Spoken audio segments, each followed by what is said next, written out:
नमस्कार दोस्तों, एडिसाइट के नेटवर्क में आपका स्वागत है। दोस्तों, हमारा आज का व्याख्यान हिंदी आत्मकथा का आखिरी भाग रहेगा और इस कार्यक्रम के लिए हमारे साथ जुड़े हैं doctor PC Tandon, associate professor Hindi विभाग, दिल्ली विश्वविद्यालय। ये पिछले 30 साल से हिंदी पढ़ा रहे हैं और इसी के साथ मैं डॉक्टर टंडन का स्वागत करना चाहूँगी। सर, आने के लिए बहुत बहुत शुक्रिया। नमस्कार, धन्यवाद।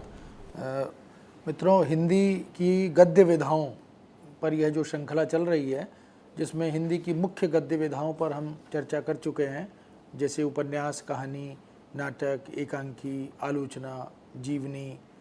इस तरह से इस श्रृंखला को आगे बढ़ाते हुए हमने चर्चा प्रारंभ की थी हिंदी आत्मकथा लेखन पर, जिसमें पहले 2 चरणों में हमने आत्मकथा के उद्भव और उसके विकास पर बात की। और हिंदी में आत्मकथा लेखन की यह परंपरा जब प्रारंभ हुई तो उसके बाद विकसित होते होते उसमें जो नए आयाम जुड़े, उन आयामों की चर्चा भी हमने की और विभिन्न आत्मकथा लेखकों के संदर्भ में भी बात की। सन 1980 तक आते आते हिंदी आत्मकथा लेखन का जो दौर है वह और तीव्र होता है, गति पकड़ता है और हिंदी के जो प्रतिष्ठित रचनाकार हैं, साहित्यकार हैं, वो भी आत्मकथा लेखन की ओर अग्रसर होते हैं।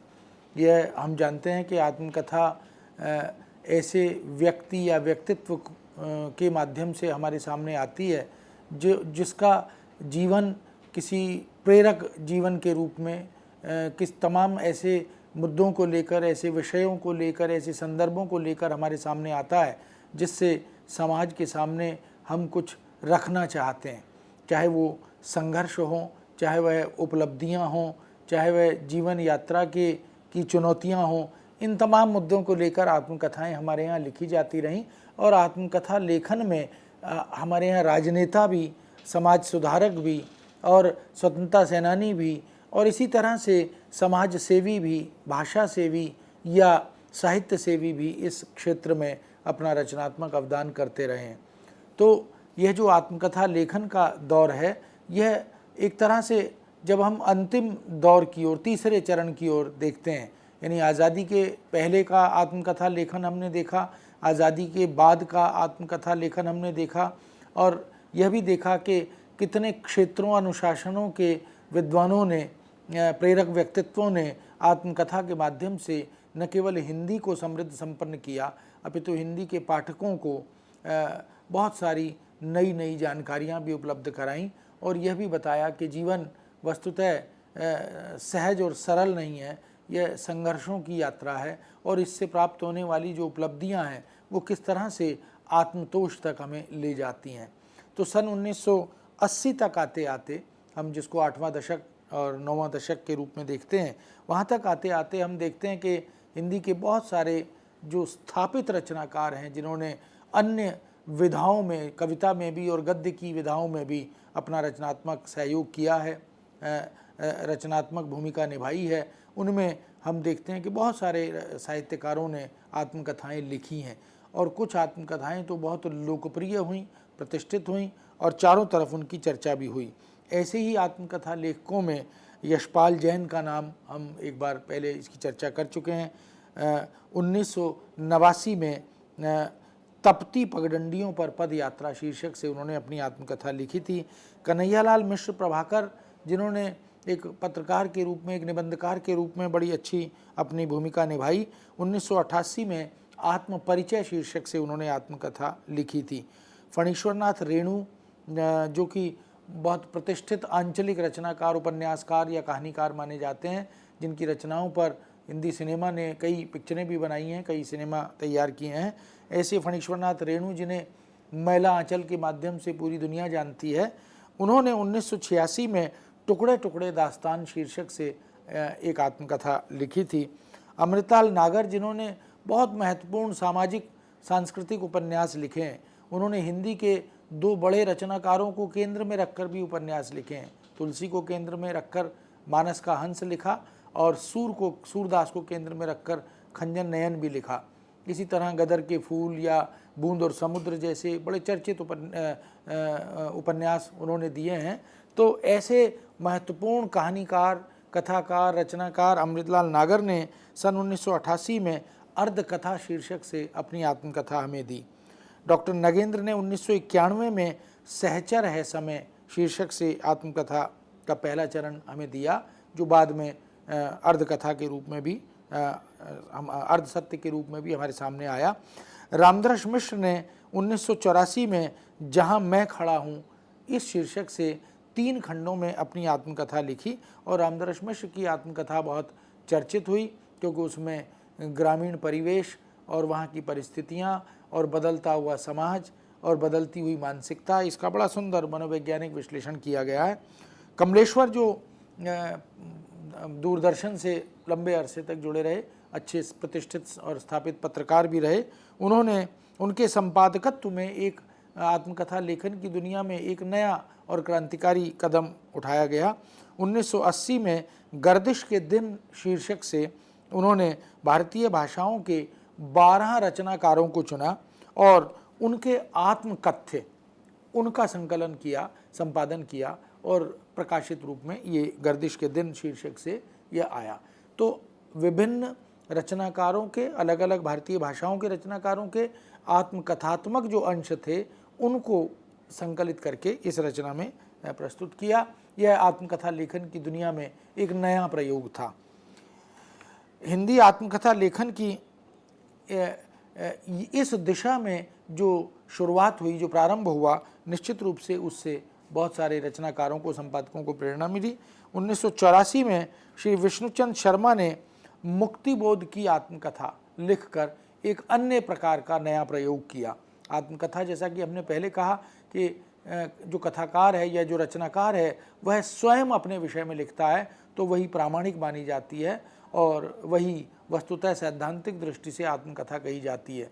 लेकिन किसी अन्य रचनाकार की आत्मकथा किसी रचनाकार द्वारा लिखी जाए तो मुक्तिबोध की आत्मकथा यह 1984 में विष्णुचंद शर्मा ने इस शीर्षक से लिखी और वो भी एक चर्चा का विषय रही, प्रसिद्धि का विषय रही। इसी दिशा में प्रोफेसर सूर्य प्रसाद दीक्षित ने भी बहुत महत्वपूर्ण काम किया और सन 1970 में उन्होंने निराला की आत्मकथा शीर्षक से निराला की बहुत ही प्रेरक आत्मकथा लिखी थी। उसी की प्रेरणा विष्णुचंद शर्मा को 1984 में मिली, जिसमें मुक्तिबोध की आत्मकथा के रूप में हमारे सामने आई। इस तरह ऐसे नए प्रयोग जब आगे बढ़ने लगे तो राय कमल राय ने भी अज्ञेय जी की रचनाओं को आधार बनाकर कविता, उपन्यास, कहानियाँ या उनका अन्य जो लेखन है उसको केंद्र में रखकर उन्होंने उनके जीवन, व्यक्तित्व और सृजनात्मक जो उनका पक्ष था उसको केंद्र में रखकर उनकी आत्मकथा एक तरह से लिखी थी। डॉक्टर नगेंद्र जो एक प्रतिष्ठित काव्यशास्त्री, प्रतिष्ठित समालोचक, हिंदी के विश्वविख्यात विद्वान इस रूप में हमारे सामने आते हैं, जो दिल्ली विश्वविद्यालय में लंबे अरसे तक अध्यापन और शिक्षण करते रहे, जिन्होंने हिंदी के लिए तमाम संस्थाओं से, सरकारी गैर सरकारी संस्थाओं से जुड़कर काम किया। बड़े बड़े साहित्यकारों से उनके निजी और व्यक्तिगत संबंध थे, आत्मीय संबंध थे। ऐसे डॉक्टर नगेंद्र ने अर्धकथा शीर्षक से अपनी एक और आत्मकथा लिखी जो वस्तुतः जिसमें उनकी आत्मस्वीकृति भी है कि यह जो आत्मकथा है मेरी अर्धकथा शीर्षक से, यह अर्ध सत्य ही है। यह उनकी स्वीकारोक्ति है कि इसमें बहुत सारे वो पक्ष जो जन सामान्य को मैं नहीं बताना चाहता, अपने पाठकों तक मैं नहीं ले जाना चाहता, उनको मैंने इसमें व्यक्त नहीं किया। ये बात स्वीकार करना भी उनकी ईमानदारी का द्योतक है। उन्होंने स्वयं लिखा भी है, यह मेरे जीवन का केवल अर्ध सत्य है। अर्थात उपर्युक्त 3 खंडों में मैंने केवल अपने बहिरंग जीवन का ही विवरण दिया है। जहाँ तक अंतरंग जीवन का प्रश्न है वह नितांत मेरा अपना है, आपको उसका सहभागी बनाने की उदारता मुझ में नहीं है।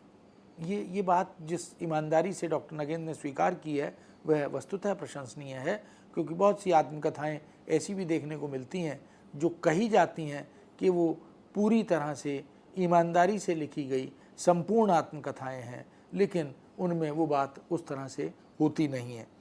इन सभी आत्मकथा लेखकों ने परिवार को, अपने अपने जीवन, व्यक्तिगत जीवन, पारिवारिक जीवन और परिवार के सदस्यों के विषय में, निजी जीवन के उतार चढ़ावों को, सामाजिक रस्मों रीति रिवाजों को, लोक आस्था और लोक विश्वासों को, अंधविश्वास, परंपरा, जीवन मूल्य, बदलते हुए युग और परिवेश को, बदलती हुई मानसिकता को, बदलती हुई सामाजिक सांस्कृतिक चुनौतियों को, राजनीतिक आर्थिक सांस्कृतिक परिदृश्यों को या बदलते हुए घटनाक्रमों को, शैक्षिक और रोजगार परक चुनौतियों को, तरह तरह के राष्ट्रीय सामाजिक सांस्कृतिक उत्सवों को, व्रत आदि पर्वों को, राष्ट्रीय महत्वपूर्ण संस्थानों और संस्मरणों को, विभिन्न आंदोलनों को और इसी तरह शिक्षा जगत या प्रशासन जगत से जुड़े हुए तमाम क्षेत्रों अनुशासनों के कार्य क्षेत्रों या कर्म क्षेत्रों की समस्याओं के ब्यौरों को इन आत्मकथाओं में साथ साथ लेकर आगे बढ़ा गया। तो आत्मकथा लेखक, इसका यह अर्थ कभी नहीं होता कि आत्मकथा लेखक केवल अपने जीवन, अपने व्यक्तित्व या अपने कृतित्व को केंद्र में रखकर ही लिखता है, क्योंकि आत्मकथा भी एक साहित्यिक विधा है और साहित्य का सामाजिक सरोकार हमेशा रहता है, रहना चाहिए। यदि ऐसा नहीं होता तो उसमें सफलता का पर उसकी सफलता पर एक प्रश्न चिन्ह लगता है।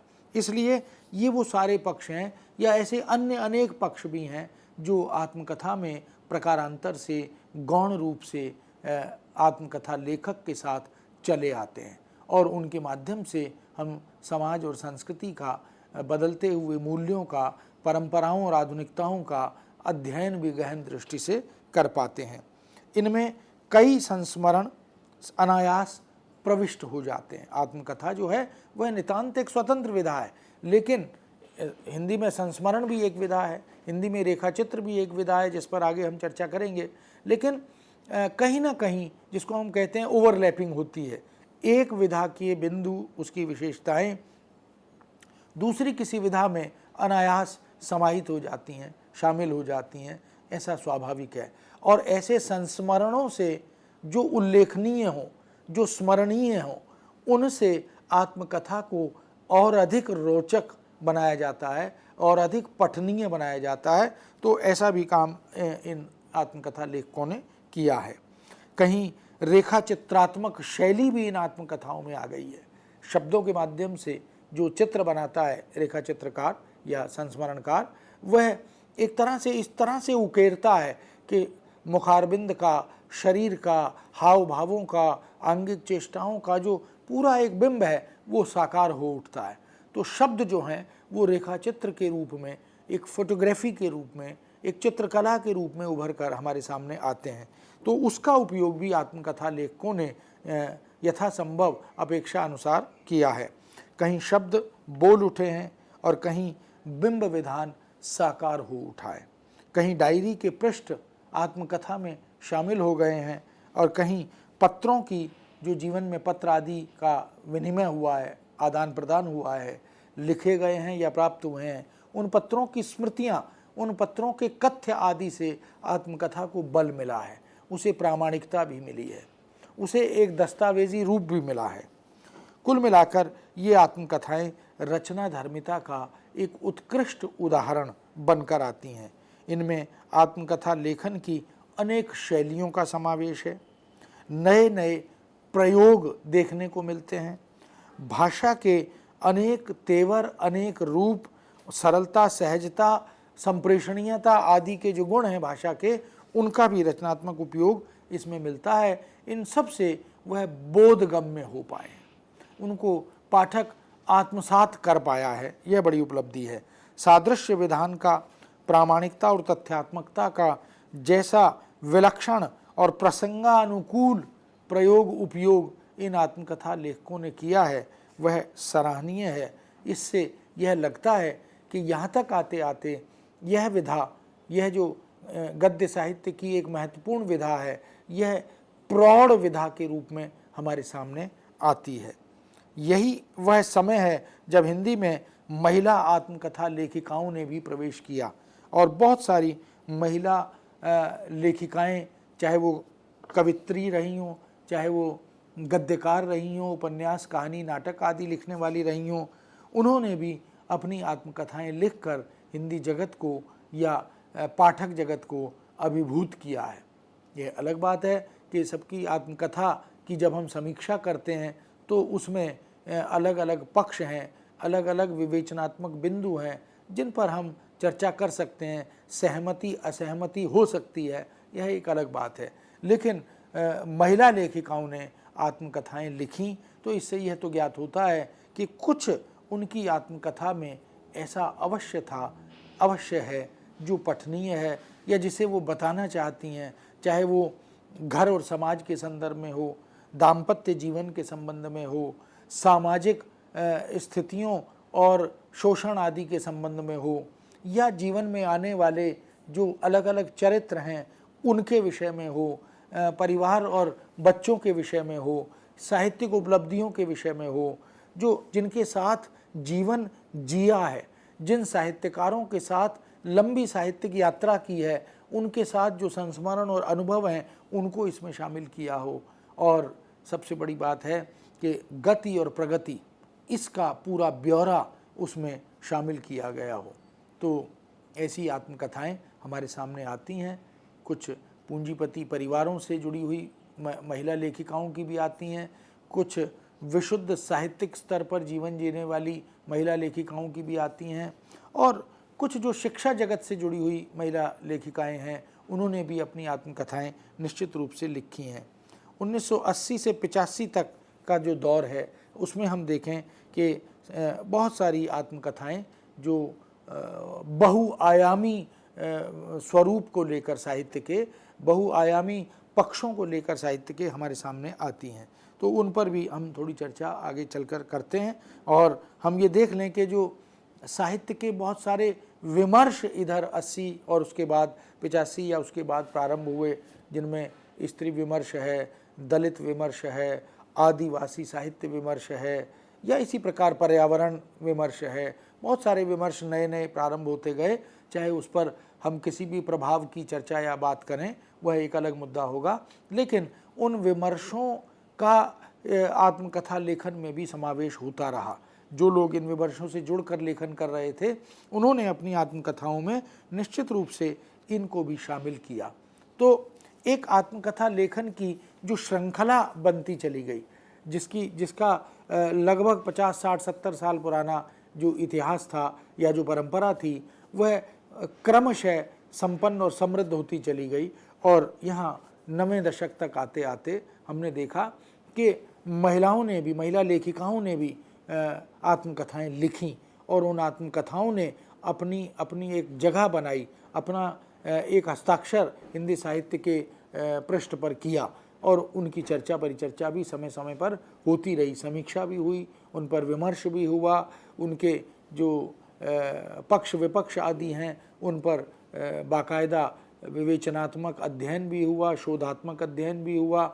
और अब तो आत्मकथा एक ऐसा अनुशासन, एक ऐसी विधा के रूप में स्थापित हो गया है जिस पर बहुत सारे विश्वविद्यालयों में शोध आदि का कार्य भी हो रहा है, क्योंकि बहुत सारी आत्मकथाएं लिखी गई और लगातार लिखी जा रही हैं। तो उन आत्मकथाओं में हम तुलना करके भी देख सकते हैं कि पुरुष जब आत्मकथा लिखता है, पुरुष रचनाकार लेखक, और स्त्री रचनाकार जब आत्मकथा लिखती है, तो दोनों की आत्मकथा लेखन की दृष्टि में क्या अंतर होता है, या दोनों का जो जीवन संघर्ष है, सामाजिक चुनौतियां हैं, उनमें कैसे अंतर होता है। क्या जो बायोलॉजिकल सीमाएं हैं स्त्री लेखिकाओं की वह कहीं आड़े आती हैं, या पुरुष की जो वृत्ति है आत्मकथा लेखन में उसका कहीं उल्लेख मुखर रूप से होता है। ये सारी चीज़ें जो मनोवैज्ञानिक स्तर पर, समाज मनोविज्ञान के स्तर पर निश्चित रूप से अध्ययन का विषय बनती हैं, और इस दिशा में देश के अनेक विश्वविद्यालयों ने पहल की है। आत्मकथा लेखन पर अलग से पुस्तकें भी आई हैं, अलग से शोध प्रबंध भी आए हैं, और अभी भी जो शोधार्थी हैं, रिसर्च स्कॉलर्स हैं, वो इस दिशा में काम कर रहे हैं। आत्मकथा लेखन ने, हम देखते हैं कि यहाँ तक आते आते, 90 दशक तक आते आते हिंदी साहित्य में अपनी एक अलग, एक विशिष्ट पहचान जगह बना ली थी। किसी भी लेखक, व्यक्ति या हस्ती की, यानी हस्ती से मेरा अभिप्राय है जिसको हम सेलिब्रिटी कहते हैं, कोई बड़ा व्यक्तित्व है, चाहे वो खेल के क्षेत्र में हो, चाहे वो सिनेमा के क्षेत्र में हो, चाहे वह राजनीति के क्षेत्र में हो, चाहे वह समाज सुधार के क्षेत्र में हो, या आजकल हमने देखा कि जैसे जल संरक्षण है, पर्यावरण चेतना है, ये इस तरह के जो विषय हैं, जो इकोलॉजी है, उसको लेकर अगर कोई काम कर रहा है तो ऐसी हस्तियां, चाहे वो परमाणु के क्षेत्र में अगर किसी की उपलब्धियां हैं, जैसे कलाम साहब ने बहुत महत्वपूर्ण काम किया, तो ऐसे तमाम क्षेत्रों में जो कार्यरत हैं, जो सेवारत हैं, वो उन लोगों की आत्मकथाएं जब सामने आती हैं तो निश्चित रूप से सामाजिक के लिए, हमारी युवा पीढ़ी के लिए, हमारे नए विद्यार्थियों के लिए वो बहुत प्रेरक बन जाती हैं। तो ये वही ज़माना है, ये वही दौर है जहाँ आकर इस तरह की आत्मकथाएं भी आने लगीं। ये अलग बात है कि वो आत्मकथाएं चरणों में आ रही हैं, प्रथम चरण, द्वितीय चरण, तृतीय चरण, क्योंकि जब तक व्यक्ति है तब तक उस एक प्रथम चरण के बाद की जो उपलब्धियां हैं, जो चुनौतियां हैं, जो संघर्ष हैं, उनको वह दूसरे या तीसरे चरण में फिर शामिल करता चलता है। आत्मकथा लेखक पर यह निर्भर करता है कि वह आत्मकथा लिखते समय कौन सी शैली अपनाता है। गद्य की बहुत सारी शैलियाँ हैं, हम उनकी चर्चा निबंधों के संदर्भ में, आलोचना के संदर्भ में कर चुके हैं। निबंधात्मक शैली में वह आत्मकथा लिखता है, संस्मरणात्मक शैली में वह आत्मकथा लिखता है, डायरी शैली में वह आत्मकथा लिखता है, विवरणात्मक शैली में या रेखाचित्रात्मक शैली में या अन्य इसी प्रकार की जो गद्य शैलियाँ हैं, उनमें से किस शैली में वह अपनी आत्मकथा लिखता है, यह वस्तुतः आत्मकथा लेखक पर ही निर्भर करता है।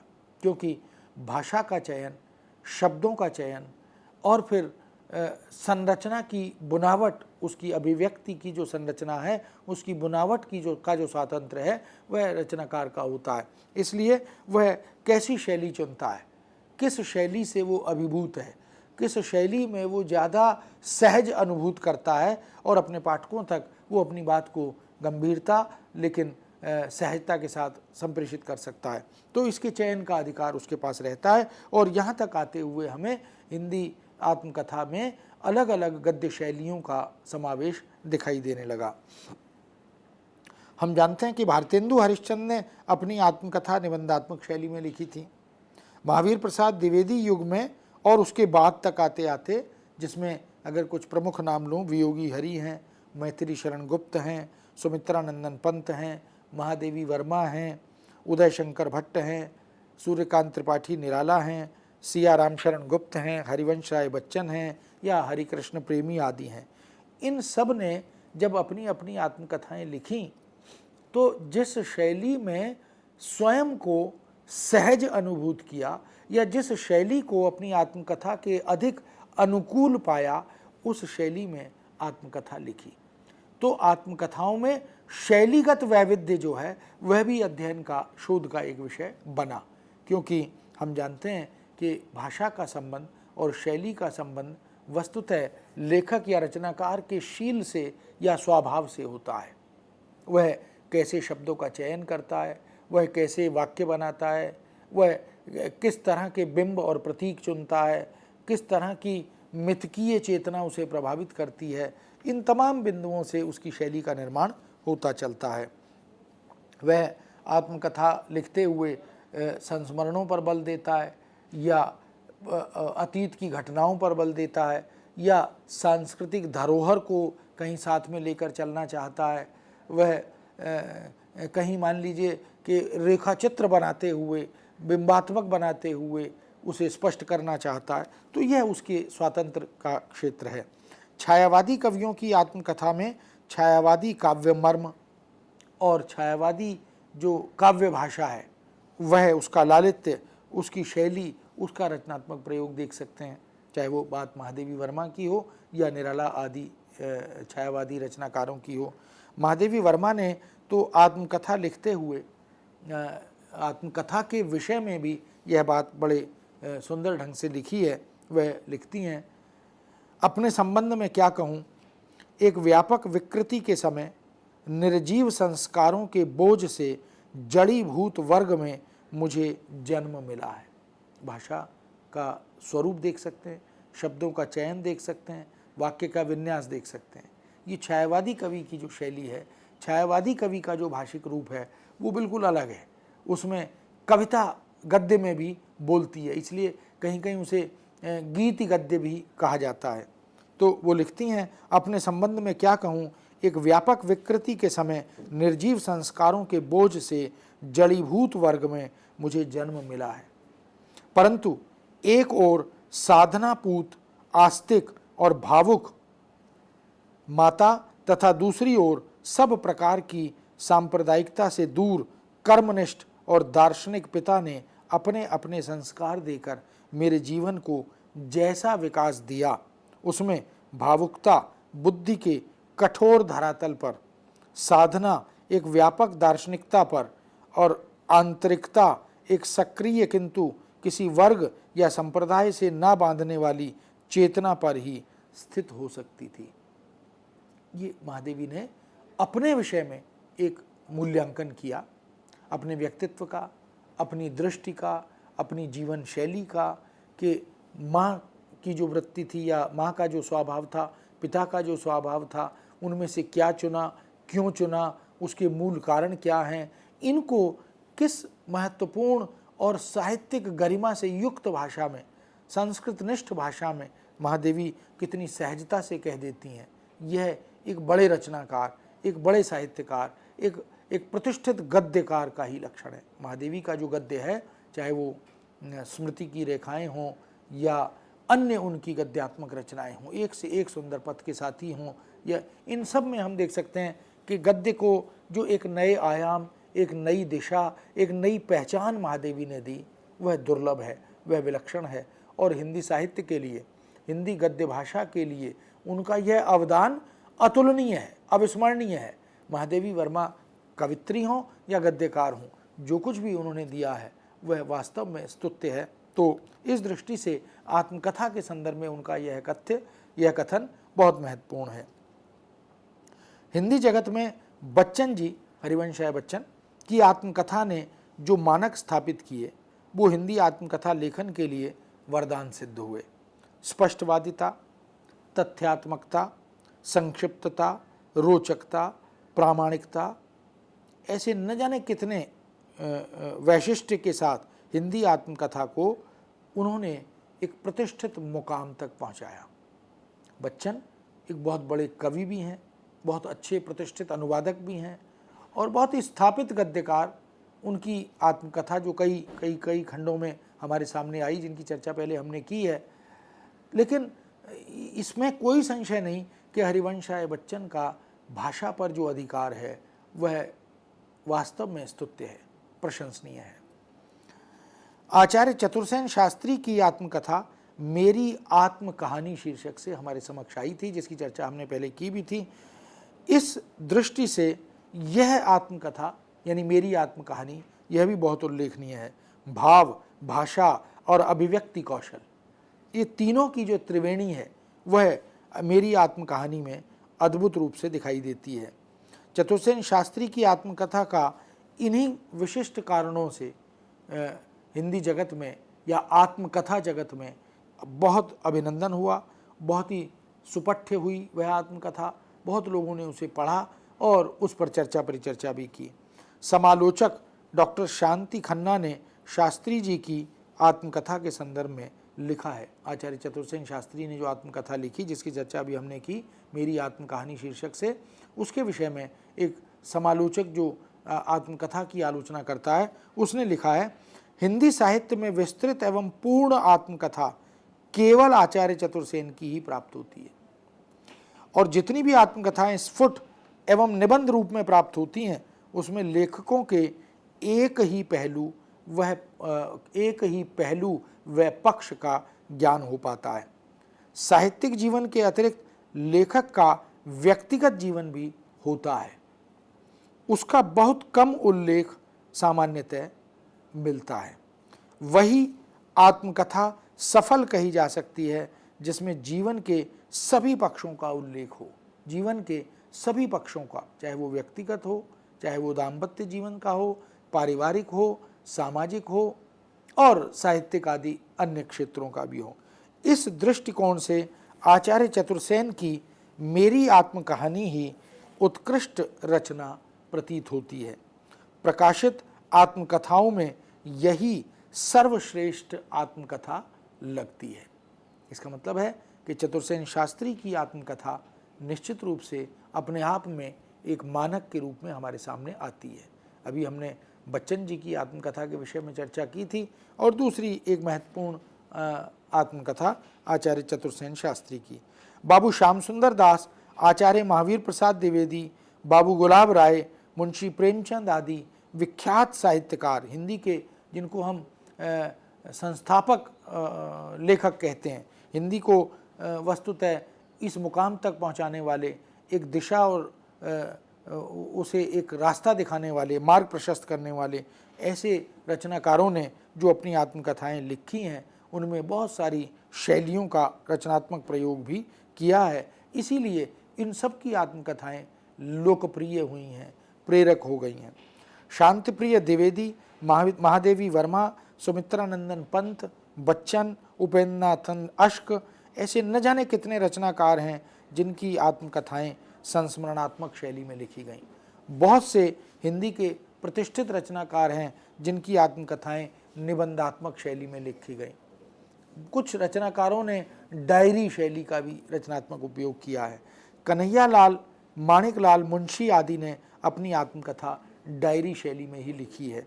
हरिवंश राय बच्चन ने अपनी आत्मकथा पूरी स्वतंत्रता से, पूरी आत्म स्वीकृति से लिखी है। जो कुछ है वो उसे स्वीकार करते हुए आगे बढ़ते हैं। इसीलिए अपनी आत्मकथा के संदर्भ में उनकी आत्मकथा, बच्चन जी की आत्मकथा के संदर्भ में हिंदी के प्रतिष्ठित रचनाकार धर्मवीर भारती, जो संपादक भी रहे हैं, जिन्होंने बहुत सुंदर नाट्य रचनाएं भी हमें दी हैं, औपन्यासिक रचनाएं भी दी हैं, गुनाहों का देवता हो या अंधा युग हो, हम देख सकते हैं। उन्होंने लिखा है बच्चन जी के विषय में, हिंदी में अपने बारे में सब कुछ इतनी बेबाकी, साहस और सद्भावना से कह देना यह पहली बार हुआ। देखिए कितनी महत्वपूर्ण पंक्ति है। हिंदी में अपने बारे में सब कुछ इतनी बेबाकी, साहस और सद्भावना से कह देना यह पहली बार हुआ है। तो यह जो बच्चन जी का जो प्रदेय है आत्मकथा के सैद्धांतिक मानकों की स्थापना की दृष्टि से, यह बहुत प्रशंसनीय है, उल्लेखनीय है। रामदर्श मिश्र ने अपनी आत्मकथा सहचर है समय शीर्षक से लिखी थी, जिसके 4 खंड आगे चलकर प्रकाशित हुए।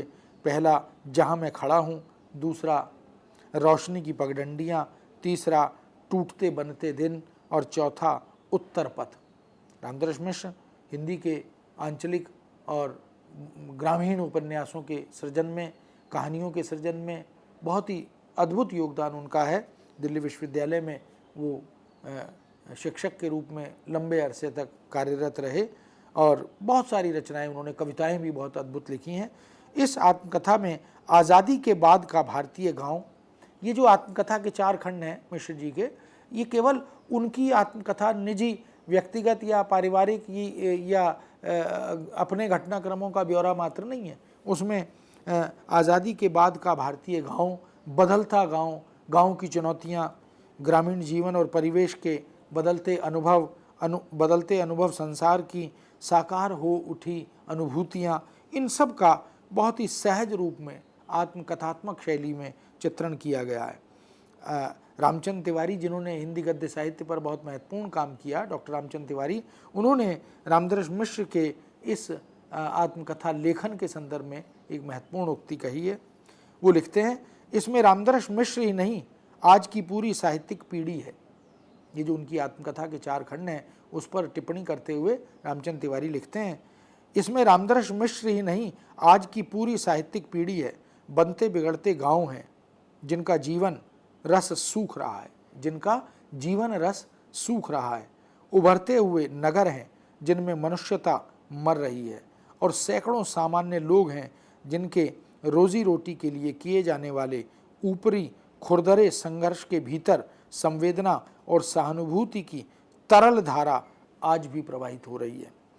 सचमुच यह आत्मकथा आज के भारत के सामान्य आदमी के जीवन का दस्तावेज है। एक सामान्य व्यक्ति, उसकी जीवन शैली, उसकी जीवन प्रक्रिया, उसकी जीवन यात्रा कहाँ से शुरू होती है, कहाँ पहुँचती है, और वो क्या देखता और क्या अनुभव करता है, इस सब का जैसा अद्भुत, जैसा विलक्षण ब्यौरा हमें रामदर्श मिश्र जी के आत्मकथात्मक इन 4 खंडों में मिलता है वह वास्तव में प्रशंसनीय है। हिंदी जगत की प्रसिद्ध साहित्यिक पत्रिका सारिका, हम जानते हैं कि बहुत चर्चित और बड़ी प्रसिद्ध पत्रिका रही है सारिका। इसने आत्मकथा को प्रोत्साहित प्रकाशित करने की दृष्टि से एक स्थायी स्तंभ प्रारंभ किया था, एक स्थायी कॉलम जिसको हम कहते हैं, ऐसा स्तंभ प्रारंभ किया था जिसका शीर्षक ही था गर्दिश के दिन। इसमें भी भीष्म साहनी, राजेंद्र यादव, कामता नाथ, दूधनाथ सिंह आदि बड़े रचनाकारों ने, प्रतिष्ठित साहित्यकारों ने अपनी आत्मकथा के अंशों को लिखा था और बाद में यही फिर गर्दिश के दिन शीर्षक से आत्मकथ्यों के संकलन के रूप में प्रकाश में भी आई रचना।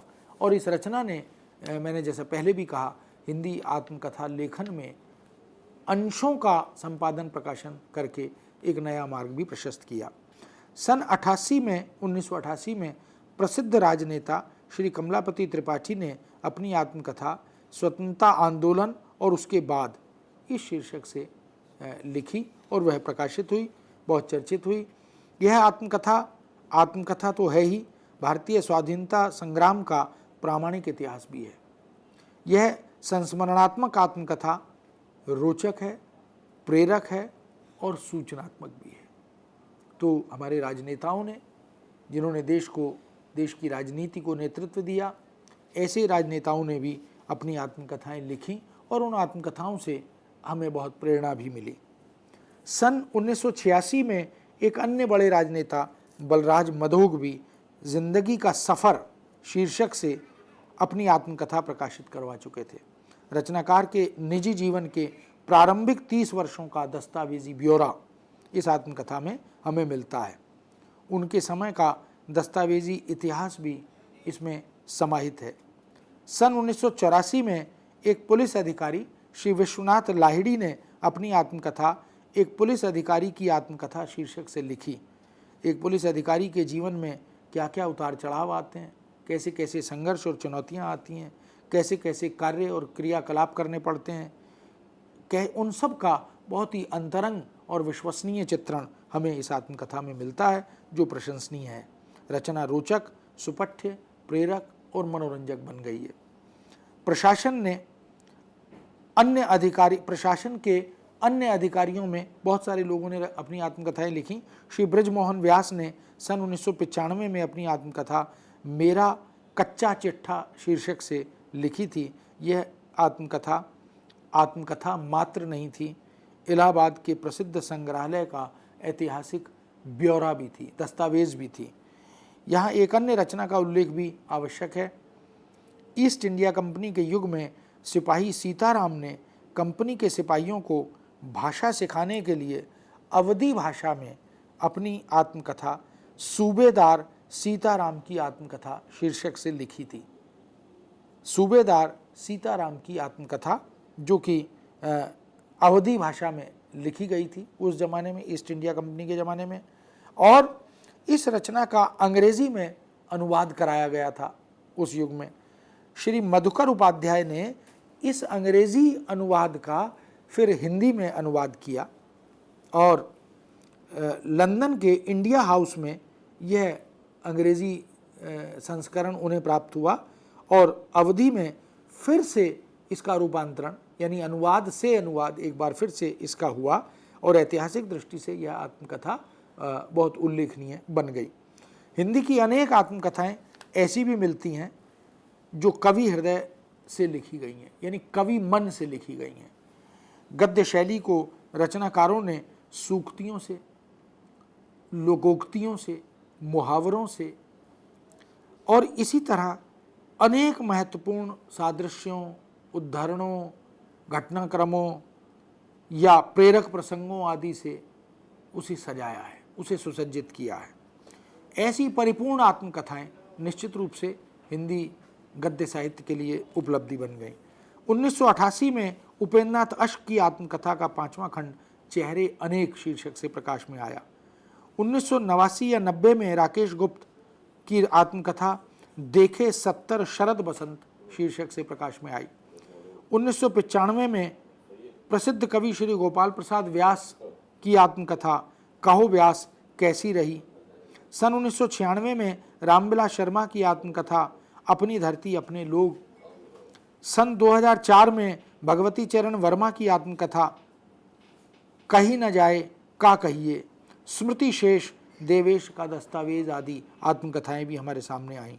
1995 में नरेश मेहता जो हिंदी के रचनाकार हैं, प्रसिद्ध साहित्यकार हैं, उनकी आत्मकथा हम अनिकेतन शीर्षक से प्रकाश में आई। 1997 में कमलेश्वर की आत्मकथा जो मैंने जिया तथा यादों के चिराग शीर्षक से प्रकाश में आई।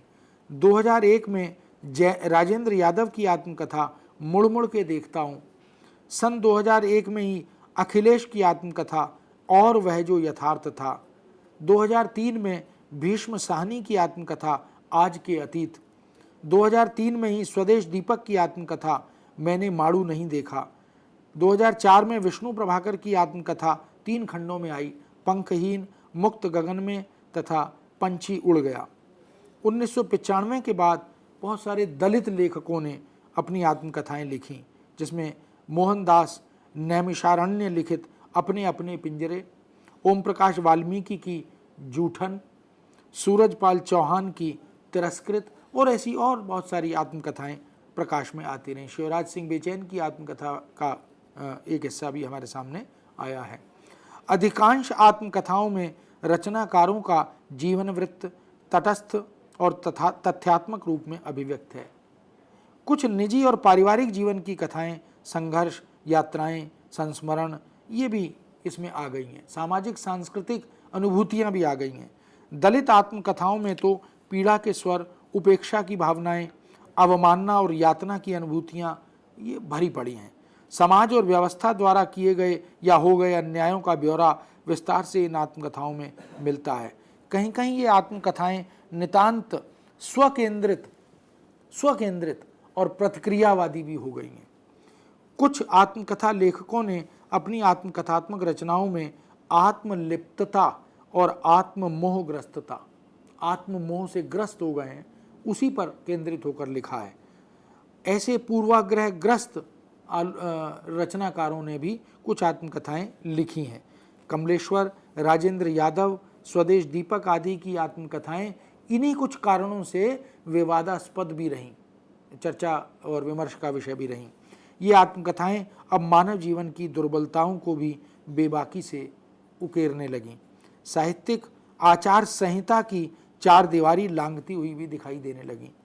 कुछ आत्मकथा लेखकों ने कभी प्रशासन पर, कभी व्यवस्था पर, कभी राजनीति पर, कभी असमानता पर, कभी अमीरी पर और कहीं कहीं विषमताओं पर कटु प्रहार भी किए। आत्मकथा लेखकों की वरीयताओं का, दृष्टि भेद का, व्यक्तित्व भेद का बोध भी इन आत्मकथाओं से हमें होता है कि कौन आत्मकथा लेखक क्या सोचता है, कैसा उसका दर्शन है, कैसी उसकी सोच है, कैसी उसकी मानसिकता है, किस नज़रिए से वो सृष्टि को, जगत को देख रहा है। ये सारे बिंदु भी उसके साथ उजागर होते हैं। बहुत सी आत्मकथा लेखिकाएं भी हिंदी जगत में हमारे सामने आई हैं। मैंने शुरू में इसकी चर्चा की थी आज कि हिंदी में महिला आत्मकथा लेखिकाएं, इनकी जो प्रविष्टि होती है, इनका जो प्रवेश होता है, यह बहुत उल्लेखनीय है। ऐसी बहुत सारी महिला आत्मकथा लेखिकाओं ने आत्मकथाएं लिखी हैं, जिनमें कुछ नाम उल्लेखनीय हैं। सन 1996 में कुसुम अंसल ने जो कहा नहीं गया शीर्षक से आत्मकथा लिखी। 1997 में कृष्णा अग्निहोत्री ने लगता नहीं है दिल मेरा इस शीर्षक से आत्मकथा लिखी। पद्मा सचदेव ने 1999 में बूंद बावड़ी शीर्षक से। 2002 में मैत्रेयी पुष्पा ने कस्तूरी कुंडल बसे शीर्षक से। 2002 में ही शीला झुंझुनवाला ने कुछ कही कुछ अनकही शीर्षक से आत्मकथा लिखी। सुनीता जैन ने 2005 में शब्द काया शीर्षक से आत्मकथा लिखी।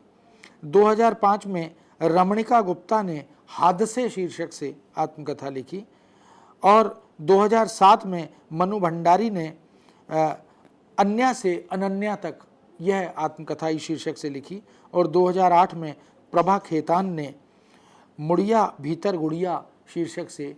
ऐसी बहुत सारी जो हिंदी की रचनाकार हैं, महिला लेखिकाएं हैं, कवित्रियां हैं, गद्यकार हैं, उन्होंने समय समय पर आत्मकथा लेखन किया है।